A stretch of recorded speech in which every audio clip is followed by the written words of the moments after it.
making people. It's a printout. What?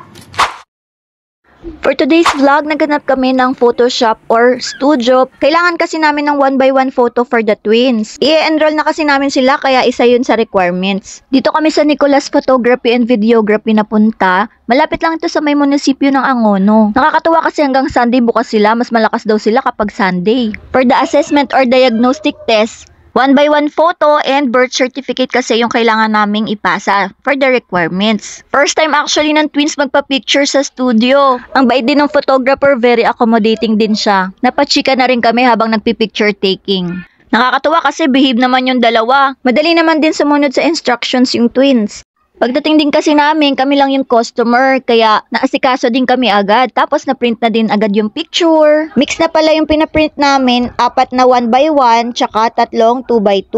70 pesos yun, so 140 kasi twins sila. Ang cute nga nitong twins kasi gulat na gulat pa sila. Bakit daw sila napunta dun sa paper? It's a printout. What? Tapos nito, heading na kami sa SM Angono. Kakain muna kami ng lunch, tapos doon na kami din mag-church. By the way, homeschool nga pala namin i-enroll yung twins. Pero sa Paranaque pa kasi yung diagnostic exam. Kaya kinabukasan, doon kami pupunta. Kaya thankful kami kahit Sunday, meron bukas na Photoshop. Sa church naman, 3 services ang meron. So, sa second service kami after lunchtime. So, 1:30 PM. Kain. Gusto mo yung sisig ay pala. So, I can sit with Gabriel. Ayan ang mga lilibre. Yeah! Is there a problem with that? Yeah.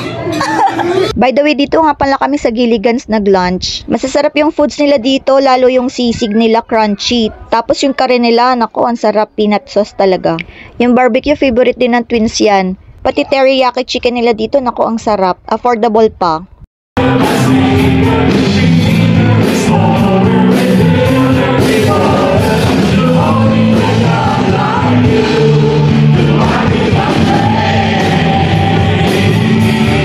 And ayan, family day, kaya after namin mag-church, grocery naman, tapos umuwi na kami. Ang saya ng araw namin kasi ang dami namin nagawa today. Thank you, Lord. Shout out din kay Pastor Eric.